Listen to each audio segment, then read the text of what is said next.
My wife was humming in the kitchen, washing dishes. Some brain-numbing reality show was playing on the TV.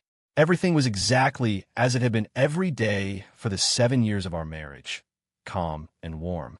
Until the screen of her phone, left on the kitchen island, lit up with a message I was never supposed to see. That dress looks amazing. Next time, don't wear it for your husband. The sender was her male colleague. I walked over, and my face a mask, pressed the lock button for her, as if I hadn't seen a thing.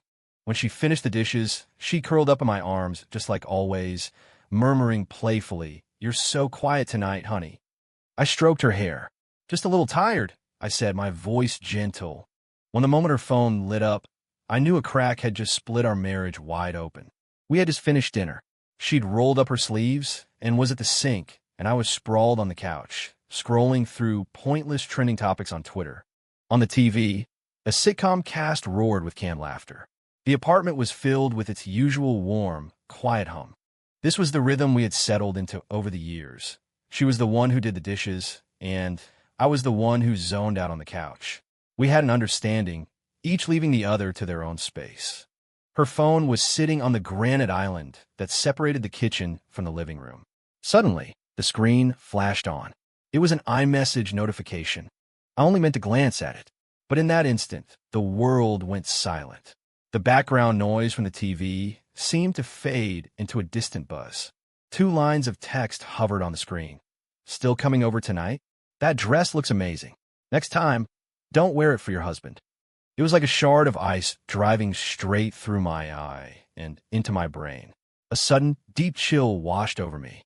For a second, I couldn't believe what I was seeing. Maybe it was a joke, one of her girlfriends messing with her. Maybe I was just being paranoid.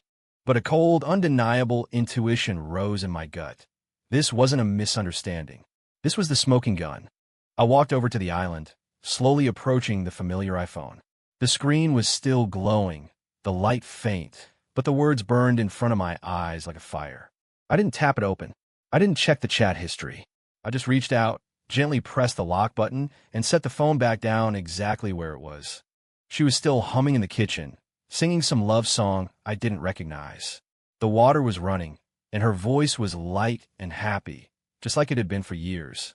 "Ethan," she called out, "can you grab the laundry from the dryer later?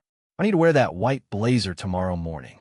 "Sure," I answered, my voice even almost tender. I went back to the couch and sat down, staring at the TV, letting the chaotic noise and shifting lights wash over me without seeing any of it. All I could hear were those lines echoing in my head. The moment you realize you've been betrayed, you don't actually scream and shout. You don't storm into the kitchen and demand to know who he is, like they do in the movies. You don't expose the lie right then and there. You don't slam the door and leave. You just suddenly understand that everything you thought you had was already broken. She finished the dishes and came over, curling into my arms as she always did. Her legs draped naturally over mine, her head resting gently on my shoulder. The warmth of her body seeped through her pajamas, but all I felt was cold. "You're so quiet tonight," she asked in a low voice. I looked at her. Her familiar face was still so gentle, a tiny speck of soap bubble clinging to the corner of her mouth. Her eyes held a hint of playful innocence. She was still her, the same Chloe I had known for 10 years. But I knew she wasn't. I didn't say anything, just gently adjusted her head on my shoulder. "Just a little tired," I said softly. "Well, let's get to bed early then," she said, leaning in to kiss my cheek. "Good night, honey." I stared into her eyes, the same eyes that had watched me wake up on countless mornings. I wanted to ask her, "When you lie to me, does it hurt?" But I didn't. I just gave a small nod. "Good night." That night, she slept soundly, her breathing even and steady, like a little girl having a wonderful dream. I lay awake, staring at the ceiling, listening to the clock tick its way through the entire night. I never opened that message on her phone, but it was like a rusted nail hammered into my heart, and there was no pulling it out. The crack appeared in that moment. It wasn't loud or dramatic. It silently fractured the very bones of our marriage. The house still looked whole, but I knew it was only a matter of time before it all came down. Too, the word freedom had always sounded so light, but now that I truly had it, I realized it was as heavy as a stone pressing down on my chest, making it hard to move. That morning, I walked back into the living room from the balcony. She was already awake. She was wearing an apron, busy at the stove, her smile so familiar it felt like a hallucination. "Morning, Ethan," she said, looking up at me with a grin. "I got up early to make your favorite, French toast with fresh berries. Oh, and the orange juice is fresh squeezed." She said it so naturally, like the perfect devoted wife, like a lover with nothing to hide. I stood at the edge of the kitchen, looking at her back, and suddenly she felt like a stranger. This was the person I had once vowed to protect with everything I had, and now she was a cage I had desperately wanted to escape. I sat down and took a bite of the French toast. It was rich and perfectly cooked, just the way I liked it. But the saddest thing in the world is to have her right in front of you, meticulously caring for you, while you chew the breakfast she made and swallow the bitterness rising in your throat. "Try to be home early tonight," she said, turning around with a smile.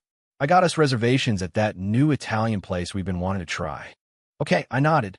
After that, I stood up, walked over to her, and placed a soft kiss on her forehead. It was the last kiss I would ever give her. As I leaned in, I could smell the fragrance in her hair. It was from the perfume I'd bought her, subtle and gentle. I turned and walked out the door. The moment my foot crossed the threshold, I knew I was never coming back. I took a half day off work and sat in the waiting area of my lawyer's office, looking at the framed photos on the wall.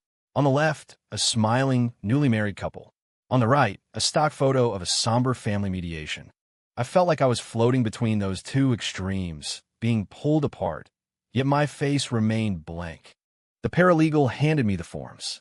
I flipped through the pages, seeing the words division of assets, marital property, irreconcilable differences, and a sense of the absurd washed over me. We spent 7 years building a home, and it only took a few pieces of paper and a pen to tear it all apart. "Sir, are you filing for this unilaterally?" she asked. I nodded. "Yes." "Then, according to procedure, we will serve her the papers, after which there's a mandatory waiting period." "Understand." I signed my name and pressed my thumb onto the red ink pad. The signature on the page was as clear and deliberate as the feeling in my heart. Clean, final, with no turning back. I never thought this day would come, that I would be the one to personally dismantle the life I had worked so hard to build. The weather was beautiful the day I left my lawyer's office. The sun was bright, the air was crisp. As I was walking down the street, I heard someone on a street corner playing a guitar and singing an old indie song. "You were the one thing I held on to, but you're also the road I can't go back down." I stopped and listened for a minute. Then I opened my phone and saw her messages. 3 of them. "Chloe, hey, try to get off work early tonight." "Chloe, want to come pick you up?" "Chloe, I'm wearing that dress you bought me. Like it?" She had attached a photo. In it, she was standing in front of a mirror, wearing that beige dress, her smile as radiant and sweet as ever. She had no idea I had just come from a lawyer's office. She had no idea I was already on a road I could never turn back from. I stared at the picture for a long time. Her eyes were bright and clear, as if betrayal, lies, and regret didn't exist in her world. I didn't reply. I just took a screenshot, saved it with the rest of the message history, and moved it all into a new folder on my phone. I knew that from now on, every memory of tenderness would become a weapon, and I was done showing mercy. She got home at 2:47 a.m. I was on the couch, pretending to be asleep. The sound of the key in the lock was faint, but I registered every click. She moved carefully, opening and closing the door without a sound, like a thief in her own home. I heard her go into the bathroom and turn on the shower. The water ran for a full 15 minutes. What she was washing away, I didn't want to know, but I knew it wasn't about being clean. It was about erasing the evidence. My knuckles were white as I gripped my phone. The sound of the shower filled the apartment, but my mind was a dead, silent wasteland. The water stopped. She pushed open the bathroom door, stepping out of the steam in a light-colored nightgown, her wet hair draped over her shoulders. She didn't look at me, just walked quietly to the bed and lay down. "I'm back," she whispered gently. "Sorry I'm so late. You must be exhausted." I didn't answer, keeping my breathing even, as if deep asleep. She thought I didn't know a thing. She rolled over and wrapped an arm around me from behind, her hand resting on my waist. Her palm was warm, carrying a faint, familiar scent. But in that moment, all I felt was disgust. I remembered the first night of our honeymoon. She had held me just like this, whispering, "Ethan, I married you because you make me feel safe." Looking back now, that feeling of safety was just a coat she put on for the marriage. It kept her warm, but it was never real. At 3 a.m., I gently lifted her hand off me and sat up. I walked through the darkness to the balcony and lit a cigarette. I smoked the entire pack that night. As the sky began to lighten with the first hint of dawn, my fingertips were ice cold, and the ashtray was overflowing with ash and tar. In the morning, she woke up before I did. She was in the kitchen in her apron, making breakfast. The sound of sizzling filled the apartment with a familiar, comforting aroma. I watched her busy back, and for a second, I almost convinced myself it had all been a nightmare. "The French toast is ready," she said, turning to me with a smile. "I made extra today, so make sure you finish it." Her smile was so earnest, so natural. I looked down and took a bite. The familiar taste exploded in my mouth. She had always been good at these little details, able to hide a universe of secrets without letting a single crack show. "Be home early tonight. We're going for Italian. I already confirmed the reservation," she said as she plated the food. I nodded, answering softly, "Okay." After I said that, I stood up and kissed her on the forehead. She froze for a second, a faint blush rising on her cheeks. She thought it was affection. In reality, it was goodbye. That afternoon, I didn't go back to the office. I went to a friend's tech firm and had him pull some security footage. It was a fail-safe I had set up a long time ago. She had once said, "You're always checking up on me. Don't you trust me?" I had laughed and said, "It's because I want to protect you." She didn't know I wasn't checking up on her. I was preparing for the worst, just in case she changed. The camera logs weren't extensive, but they were enough. One night, she claimed she was working late, but an hour later, she appeared in an exclusive lounge downtown. She was wearing that beige dress, sitting next to a man named Ryan Peterson. They were laughing intimately, their shoulders touching as they raised their glasses. That was the day she said she was swamped at the office. I saved the stills, time-stamped them, and compressed them into an encrypted file. I named the file Chloe_Nights. That evening, staring at the two of them on the screen, I suddenly remember a trip we took to the coast during our third year together. She was wearing my jacket, laughing into the wind like a child. I once thought that smile belonged to me, but now I knew it had never belonged to anyone. She didn't wait for me to come home that night. She sent a few texts, including a picture of herself sitting alone at the Italian restaurant. "Are you stuck in a late meeting? I ordered all your favorites by myself. If you don't show up, it's all going in my stomach, lol." In the photo, she was smiling at the empty chair across from her, a candle flickering on the table. I didn't reply. Her last message came through. "I'll wait for you." I stared at those 4 words, my eyelids heavy, as if weighed down by lead. I suddenly understood. It wasn't that she didn't know she was wrong. She was just betting I would forgive her. She knew me too well. She knew I hated fighting, that I was bad at giving the silent treatment, that I would always be the one to back down, to compromise, to give in until I had no dignity left. But she forgot that sometimes taking a step back isn't a retreat. It's gathering momentum. It's the calm before the reckoning. At 9 p.m., I was standing outside her building. She walked out, wearing the beige dress, her steps light, her eyes filled with surprise and joy when she saw me. "I thought you really weren't coming." I didn't say anything. I just took out my phone and showed it to her. On the screen was the screenshot of the iMessage. She glanced down, and the smile on her face instantly froze, like frost on a window pane, shattering at the slightest touch. "Let me explain," she stammered, her voice trembling. "Explain what?" I asked, my own voice flat, as if I were discussing a stranger's life.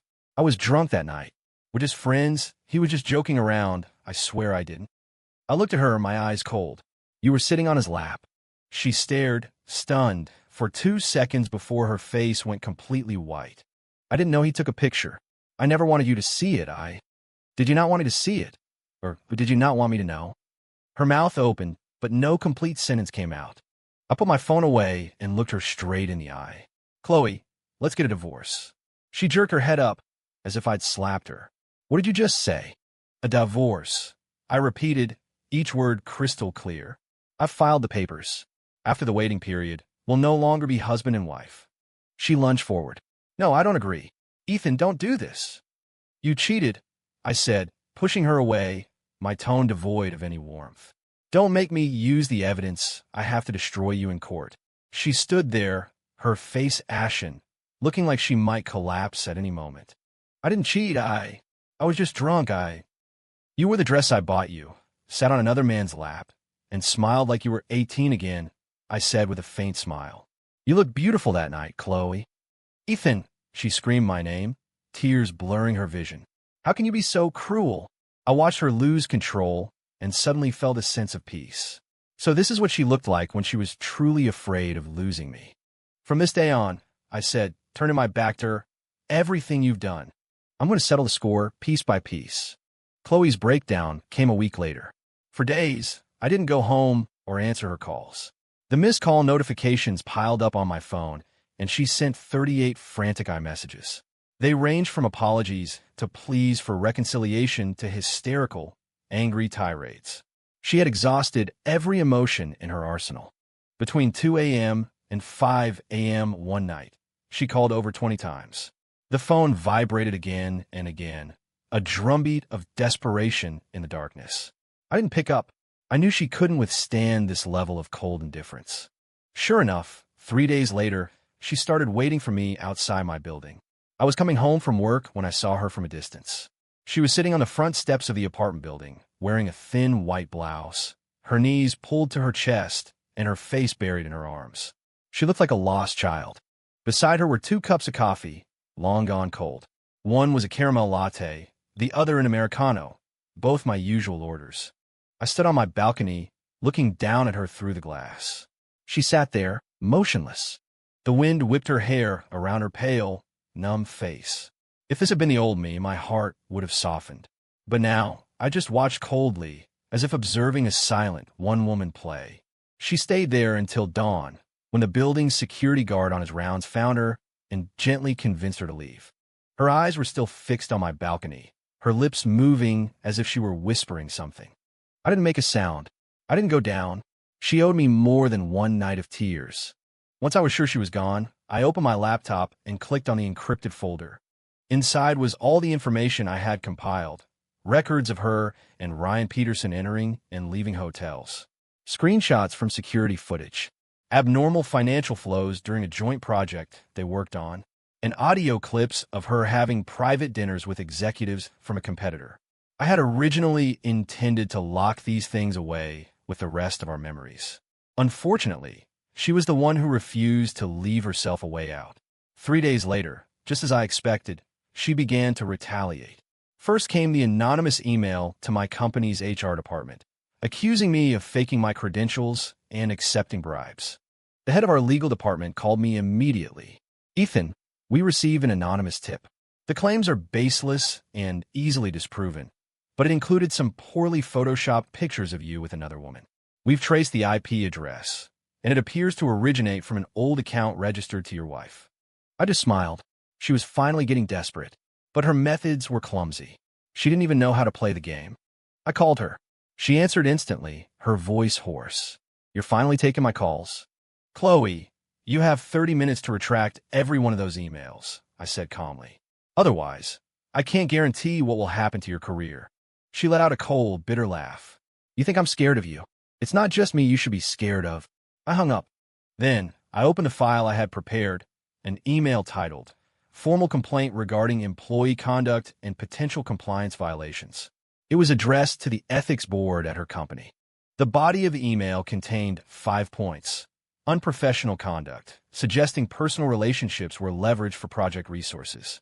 Multiple undisclosed private meetings with Ryan Peterson, a key representative for a rival bidder, during a critical bidding process, compromising the company's integrity, leaking confidential internal documents, and forwarding sensitive project data, screenshot evidence attached, falsifying meeting minutes, and forging a signature, repeatedly claiming to have discretionary control over senior management resources at external functions, audio evidence attached. I hit send. The game had officially begun. The next morning at 9 a.m., Chloe called. The second I answered, I could hear the tremor in her voice. Ethan, are you really going to burn it all to the ground? I'm just returning the favor, I said coldly. She started crying, sobbing into the phone. All I do is dream about the year we got married. I dream about wearing my wedding dress, and you in the kitchen making soup, blowing on the spoon to cool it down for me. She was choking on her words. Too bad, I replied flatly. No matter how sweet the dream is, you're awake now. The other end of the line went silent. A few seconds later, she let out a low laugh, a sound laced with utter despair. Fine, Ethan. Then let's go down together. I immediately had my assistant lock down all my internal network permissions and asked building security to increase their presence. But I knew her real breakdown hadn't come yet. She had one last card to play. And sure enough, 3 days later, the news arrived. Chloe had tried to kill herself. I got a call from a police officer that morning. Mr. Carter, Ms. Miller left a note, and your name was mentioned. Are you aware of any motives for her actions? I responded calmly. She has a history of emotional instability. There have been past incidents of self-harm. I didn't go to the hospital. Through my lawyer, I submitted a request for a third-party psychological evaluation, positioning it as a necessary step before addressing her false accusations and defamation against me. That afternoon, her mother called. The moment I answered, I was met with heart-wrenching sobs. Ethan, Chloe's really lost her mind. The first thing she asked when she woke up was where you were. She's scared, Ethan. Please, just let her go. She's the only daughter I have. I listened quietly. After a long pause, I finally spoke. Years ago, when she took the diamond ring, I saved up an entire year to buy her and laughed while wrapped in another man's arms. Did she ever think about today? The crying on the other end of the line stopped. I hung up the phone, opened my laptop, and read the digital copy of Chloe's suicide note. It was over 3,000 words long. I read every single one, my heart as still as a frozen lake. In the note, she repented. She said she loved the wrong person, took the wrong path, and was filled with regret. She said she regretted drinking that glass of wine, answering that text, wearing that dress. She said she had once truly loved me. Too bad. And I love you, delivered after the fact, is worthless. I closed the laptop and leaned back in my chair, my expression calm. She had lost. Completely. And I was finally free. The news that Chloe had attempted suicide didn't stir an ounce of pity in me. All she had hurt was her wrist. The knives she had used, the betrayal, the slander, the counterattacks, were all aimed at my heart. One by one, each one drawing blood. She thought self-harm would win her sympathy. From my perspective, it was just her final, instinctual act of performance. From the moment she woke up in that hospital bed, I cut off every possible channel of information about her. I blocked her on WhatsApp. I set her number to auto-reject calls. I filtered her email address. I even cleaned out her mutual friends, deleting anyone who might act as a messenger. This time, I wouldn't give her another chance. She was no longer any character in my life story, not even background noise. Meanwhile, I had my legal team prepare the final version of the asset settlement. The condo she had taken out a loan for in my name during our marriage had appreciated by 32%. I demanded she compensate me for the increase in value as damages for breach of our marital contract. The investment accounts she managed under the guise of family financial planning were frozen due to irregular fund transfers that suggested a connection to her professional misconduct. At first, she hired a lawyer to fight back, trying to drag out the process. But she quickly learned that she didn't have a single piece of evidence to clear her name. I hadn't planned on taking this public, but her bitter, desperate rumors continued to spread through private channels. So I contacted a friend in PR who helped me plant an anonymous story on a popular industry blog. Female exec at major firm suspected of trading favors for contracts, found to have intimate ties with agent from a rival company. Sources suggest involvement in bid rigging and extramarital affair with former business partner. No names, no photos, just a blurred-out background image. But it was enough to strike the precise nerve that her company's leadership feared most. 3 days later, Chloe was officially placed on indefinite leave, pending investigation. She refused to accept it. She wrote a 10-page internal appeal, attaching numerous declarations of innocence. Much of it was dedicated to smearing me, claiming I was emotionally abusive and distant, the supposed catalyst for her psychological breakdown. I read it and scoffed. You cheated on me because I was too quiet? Then please, tell me, how many quiet men deserve to have their wives sitting on another man's lap? Ryan Peterson's new employer also received an anonymous package. Inside was a complete file documenting his falsified credentials, his history of recycling old proposals for new bids, and his unethical private dealings with clients. I didn't use any illegal methods. I just gathered the breadcrumbs he had left behind over the years. I didn't even include a letter of complaint, just a single typed line. Before you get into business with someone, you should probably find out who you're really getting into business with.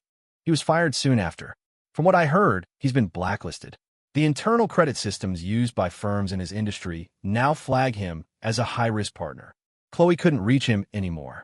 She had no idea that the man whose lap she sat on that night was the first one to delete their entire chat history the moment he smelled trouble. This wasn't a war fought with guns. It was fought by me, systematically stripping her of every asset she had ever flaunted. Her career stalled, and she was under investigation. Her social circle grew cold, with friends whispering behind her back that she'd gone crazy. Even her favorite Instagram account, where she curated her perfect life, was suspended for posting fraudulent content after a series of anonymous reports. Her world was collapsing piece by piece, and I just sat behind my desk like a spectator, watching her final desperate struggle on the stage of her own life. She finally rang my doorbell on a rainy night. I didn't open the door. She stood outside, soaked to the bone, dark hair plastered to her cheeks, her eyes empty as she stared into the security camera. Ethan, I'm not here to beg. I just wanted to say one thing. I remained silent. She waited for a moment, as if finally understanding. Her voice was barely a whisper. I know I'm a joke now, but one thing was real, even if you don't believe it. She looked up, her eyes red, burning into the camera lens. I regret it. I stood on the other side of the door, listening as she spoke, her voice slow and deliberate. From the moment you said you wanted a divorce, I've regretted it every single day. Not because I got caught, not because I was humiliated. I regret losing the man who would stay up all night to cook me soup when I was sick. The man who would drive through a storm to rescue me when my car broke down. You were the person I wanted to protect for my entire life. But I destroyed you with my own two hands. She wasn't crying. After she said her piece, she turned and walked away, like a play that had finally reached its conclusion. The actor takes a bow, and the audience disperses. I watch her retreating back until she disappeared into the rain, and I whispered to the empty doorway. Yes, Chloe, you did.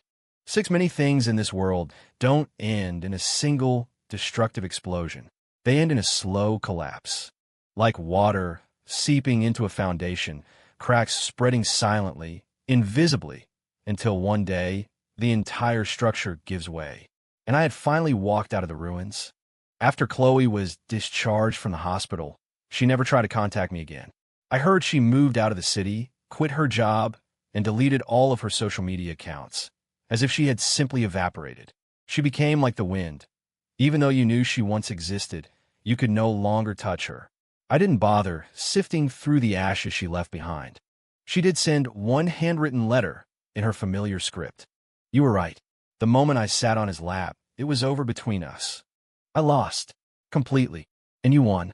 Cleanly. I never replied to that letter. I just sealed it in a box with our torn-up wedding photo and wrote on the label, things that are dead. Spring arrived slowly, but the rain came in relentless waves. I moved into an old apartment on the north side of town by myself. It had small windows and was right above a bus depot. I could often hear the rumble of engines late at night, but I liked the sound.